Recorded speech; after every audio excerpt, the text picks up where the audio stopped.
Chapter 1, Living. It was the third lunar month, the beginning of spring, in a far corner of the eastern part of the continent of South Phoenix. The dark, hazy sky hung oppressively overhead, like an ink painting splashed onto a canvas, with the dome of heaven black and the clouds smudged across it. Crimson bolts of lightning danced among the layers of clouds, accompanied by the clap of thunder. It sounded like the howl of a god, echoing out over the mortal world. Blood-colored rain fell with sorrow onto the mundane world. Lurking below was a ruined city, pounded by the crimson rain, completely devoid of any signs of life. Shattered city walls held no living things. Collapsed buildings could be seen, as well as greenish, black corpses and piles of gore. No sound interrupted the silence.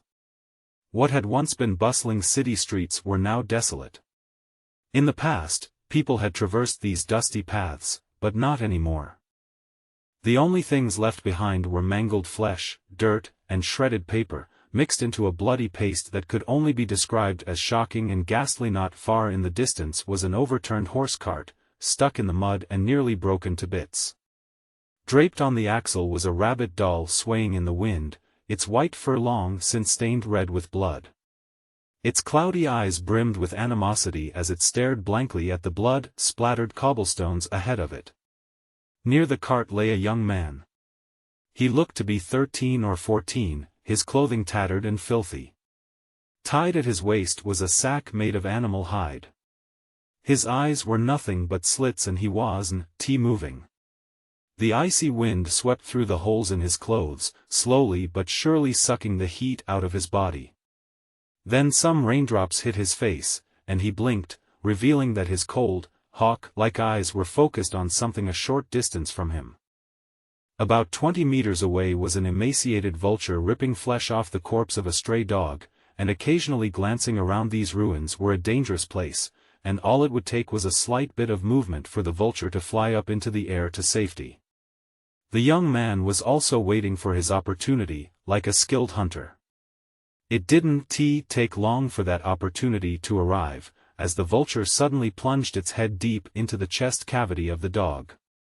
The young man's eyes turned extremely cold, and he shot into motion like an arrow from a bow, racing toward the vulture while simultaneously pulling a black iron skewer out of his sack. 1. The tip of the skewer glittered coldly. Perhaps it was that, or perhaps it was the killing intent radiating off the young man. Either way, the vulture sensed it. Flapping its wings in alarm, it flew up into the air. It wasn't fast enough. The young man's face was completely expressionless as he threw the black skewer, sending it shooting through the air in a dark streak splat. The skewer pierced the vulture's head, shattering its skull and taking away its life in an instant. The force of the blow carried the vulture through the air until it smacked into the horse cart. The blood-soaked stuffed rabbit swayed back and forth. The young man's face was placid as he hurried back to the cart and grabbed both the vulture and the skewer. The boy had thrown the skewer with such force that, when he pulled it out of the cart, it took a chunk of wood with it. Having accomplished these things, the young man walked away without looking back. The wind picked up. At the same time, the blood-soaked rabbit looked like it was watching the young man as he left. Thanks to the wind, the rain seemed even colder as it hit the young man and his tattered clothing. At a certain point, he hunched over, frowning as he tried to wrap himself up. He let loose a grunt of exasperation. He hated the cold. Usually, he stayed indoors during weather like this. But right now, he hurried down the street without pause, passing numerous broken-down shops and stores. There wasn't much time left. His vulture hunt had taken longer than he expected, and there was somewhere else he needed to go tonight. It shouldn't be far now. Greenish-black corpses choked the street ahead, their faces masks of fury and hopelessness.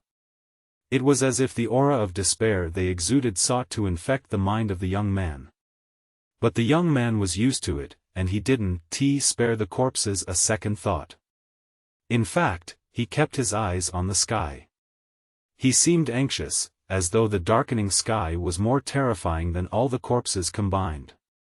Eventually, he caught sight of a medicine shop off in the distance. Breathing a sigh of relief, he hurried toward it. It wasn't a large place, and there were medicine drawers scattered everywhere. The place smelled like a mix of medicine and mold, almost like that of a freshly opened tomb. The whole place was a mess. 2. In the corner was the corpse of an old man leaning up against the wall, his skin greenish-black. He had died with his eyes open, and was staring blankly out into the world. The young man glanced around and then started rummaging through the place. The medicinal plants in the place matched the corpses. Most were greenish-black. Only a few looked normal. The young man looked closely at the untainted medicine, seemingly searching through his memories. Eventually, he identified a medicinal plant used to treat incisions.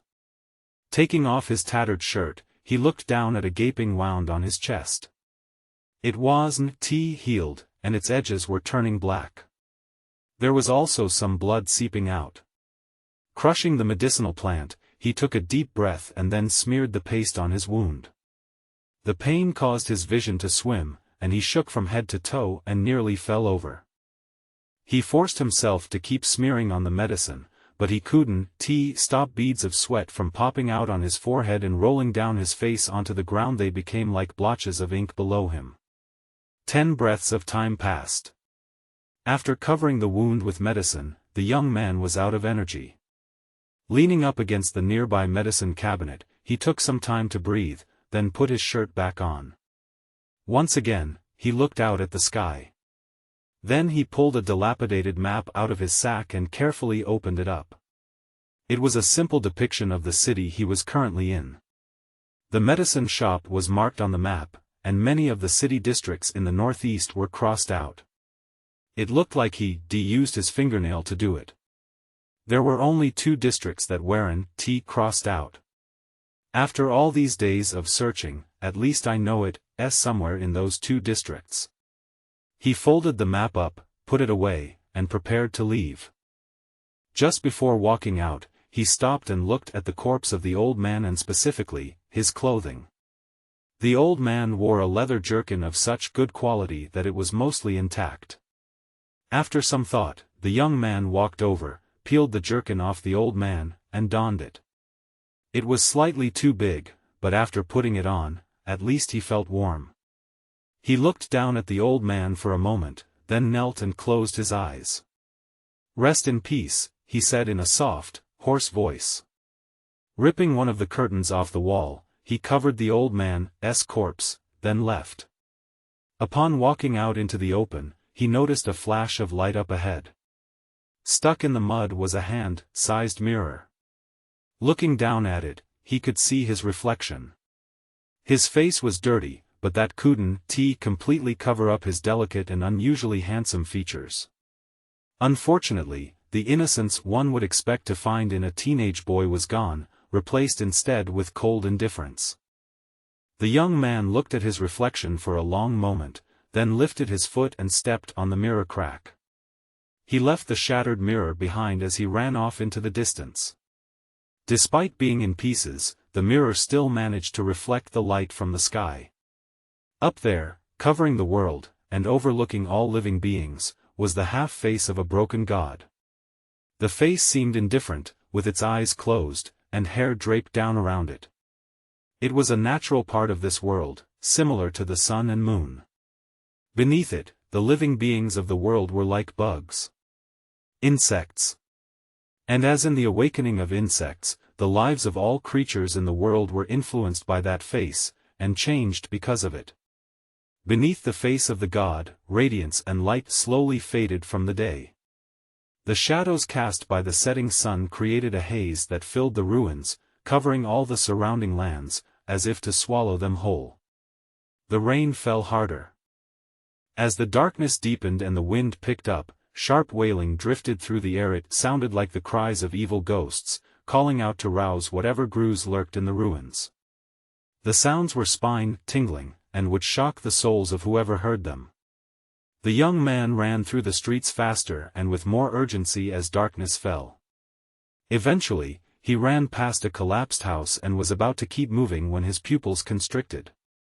Just now, he had spotted a person off in the distance.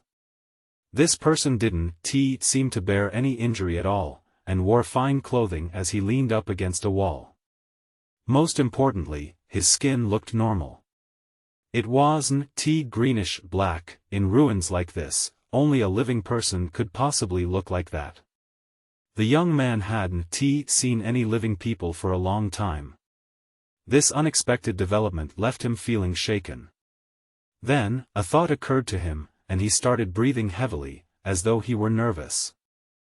He wanted to keep going, except that the darkness was closing in from behind. He hesitated for a moment. Then he committed this position to mind and hurried away.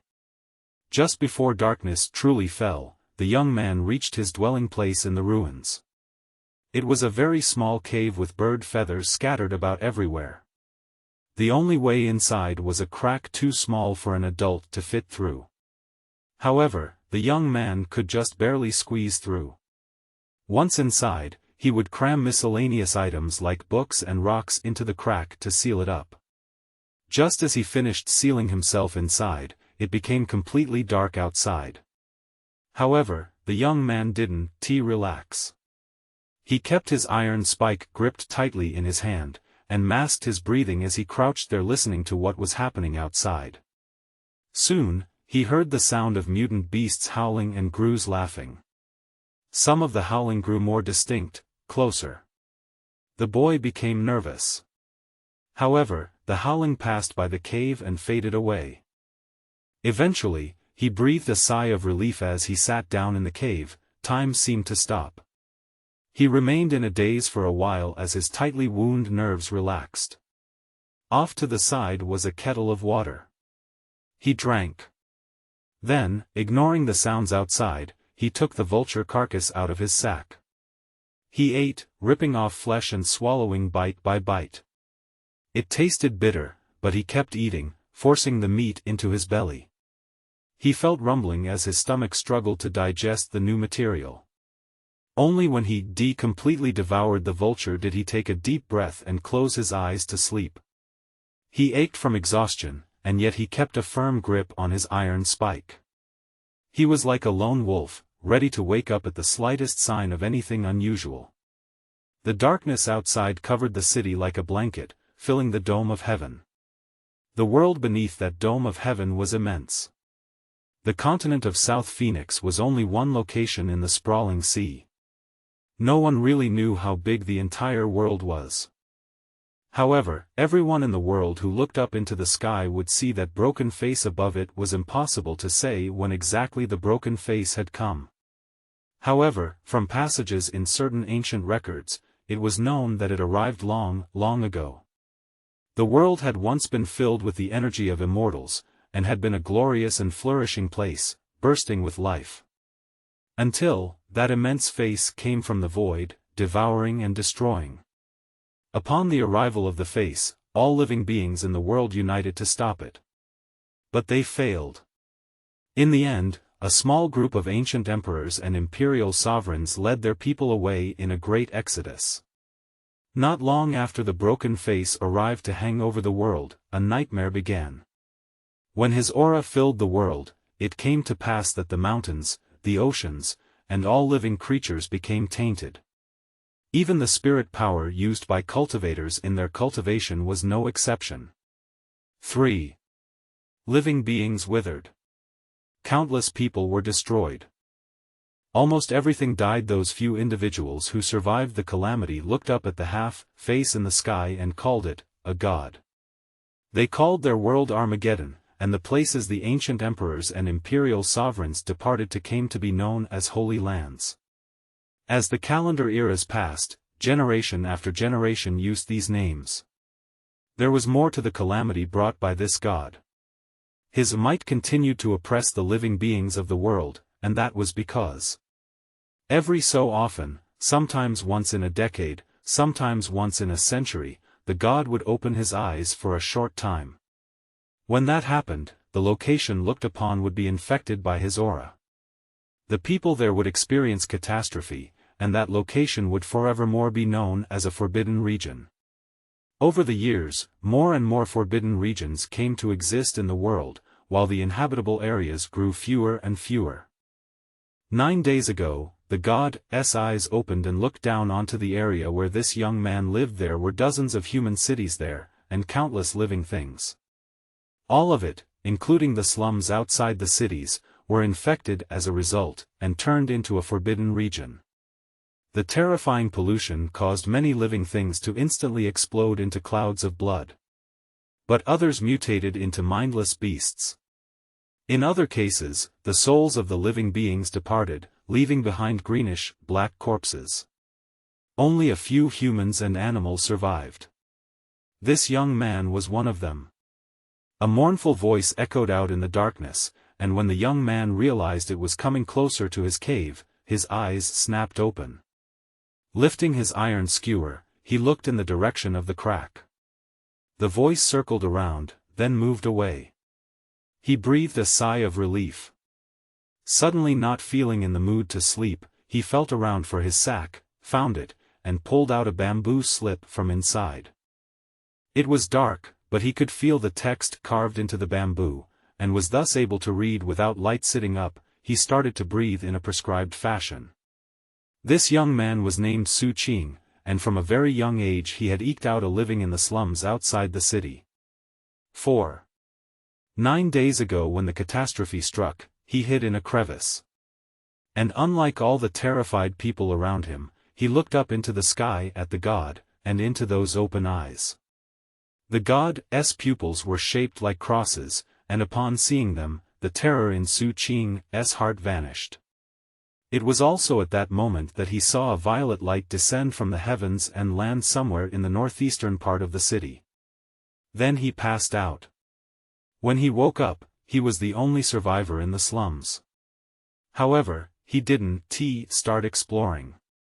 He knew that when the god's eyes opened, a forbidden region would form.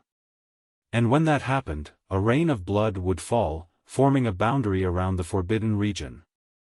Because of that boundary, people inside the forbidden region couldn't leaven, could anyone on the outside come in, at least until the forbidden region was fully formed. And that would happen when the rain stopped.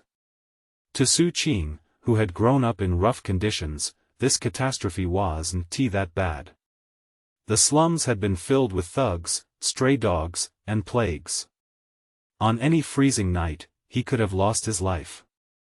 It had always been a struggle to survive. As long as he stayed alive, nothing else mattered. That said, his brutal life in the slums had contained bits of warmth. For instance, there were occasional down and out scholars who came to teach classes to the children and instruct them how to read. Su Qing also had some memories of his family. However, those memories were getting more difficult to hold on to, and he had the feeling that they would fade away eventually. At the very least, he knew he wasn't an orphan. He did have a family. He'd just lost touch with them long ago. In any case, his dream was simply to keep on living. If he could do that, then maybe he could find his family again one day. Given that he'd somehow survived the catastrophe, he decided to go explore the city. He had 2 goals when he set out. The first was to find the city magistrate's mansion, where rumor had it there was a method to become stronger. His second goal was to find the spot where that violet light fell. That method of getting stronger was something everyone in the slums wanted to get. They called it cultivation. And anyone who practiced cultivation was called a cultivator. Becoming a cultivator was Su Qing's strongest desire, other than reuniting with his family. Cultivators weren't very common. In all his years in the slums, Su Qing had only ever once glimpsed one off in the distance in the city. One distinctive characteristic of cultivators was that they caused people who looked at them to tremble. Su Qing had heard that the magistrate himself was a cultivator, as were all of his guards. 5 days ago, during his search of the city, he finally found the city magistrate's manor. And on a corpse there, he found the very bamboo slip he currently held in his hand. It had been a dangerous adventure, and it ended with him sustaining that grievous wound to the chest. However, the bamboo slip also contained the secrets of cultivation that he had longed for. He had memorized the contents of the slip, and had already begun practicing cultivation. Because Su Qing knew literally nothing about cultivation to begin with, he wasn't sure if the technique described in the slip was authentic. Thankfully, the text was easy to understand, and focused around visualizations and breathing. By following the exact routine, he had already achieved some results. The method was called the Sea and Mountain Incantation. The cultivation method involved visualizing the image inscribed on the bamboo slip, and then breathing in a prescribed fashion. The image was strange. It depicted a bizarre creature with a large head, a small body, and a single leg. Its body was pitch black, and its face was vicious, like that of an evil ghost. Su Qing had never seen a creature like that in real life, but the bamboo slip described it as a goblin. 5. Not long after he conjured the image in his mind and started breathing, the air around him stirred. Streams of spirit power flowed into him, filling his body, reaching every corner of his being. It caused icy cold to reach his bones, making him feel like he was submerged in ice water. Su Qing feared the cold, but he refused to give up, and continued with the session of cultivation. Then, after continuing according to the description on the bamboo slip, he ended the session and found that he was sweating. Despite having just eaten the entire vulture, he felt pangs of hunger in his belly. Wiping the sweat off of himself, he rubbed his belly. Ever since he started training in this technique, he found himself getting much hungrier. However, he was also a lot more athletic. Because of that, his tolerance to the cold grew greater. Having finished with cultivation, he looked toward the crack, and beyond it, the outside. It was still dark, and the terrifying sounds outside were waxing and waning. He wasn't sure why he had survived the catastrophe. Maybe it was luck.